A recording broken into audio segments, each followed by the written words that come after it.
from a country cove, sip it slowly, drink it all. But Claddagh might be described as the indigenous town of Galway, because while Galway city itself was set up by Norman settlers and built into the sort of town that everybody knows and loves, the people of Claddagh came from places like Connemara, and they were local people. My name is Michael Linsky, and I'm the king of the Claddagh.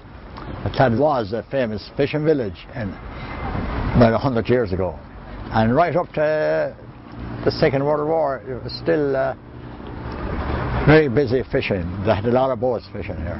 When you have a couple of hundred boats sailing, you've got to have some law and order, right? So they elected this king, and he was elected because he was the most trustworthy man in the village, and completely honest, had to be well liked, because his word was law and they always abided by his word.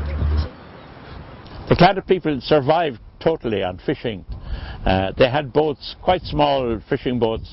There's records of the fishing back in the 16th, 17th centuries. They put to sea in small sailing boats and rowing boats indeed.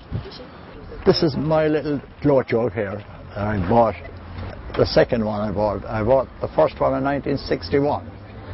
A lovely boat, you can handle them easily, two men, no trouble whatsoever. Lovely to sail.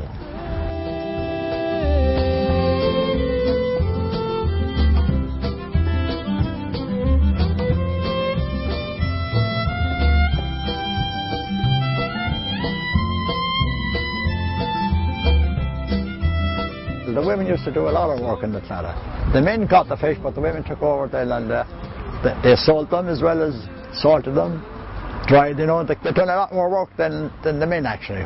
The women sold the fish and got the money and ran the business, if you like, of the fisheries.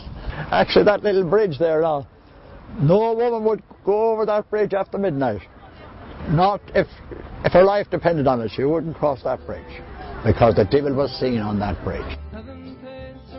Claddagh in the early days was a place, kind of a no-go area. Galway people weren't welcome there in the olden days, and they didn't intermarry with Galway people. They lived amongst their own.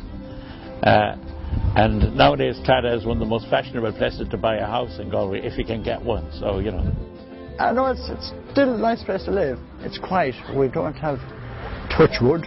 We can't just say it. We don't have any vandalism now at all, and it's great like that now. You know, you needn't worry about your car outside being done. So it's still a good, nice place to live. I wouldn't live any place else.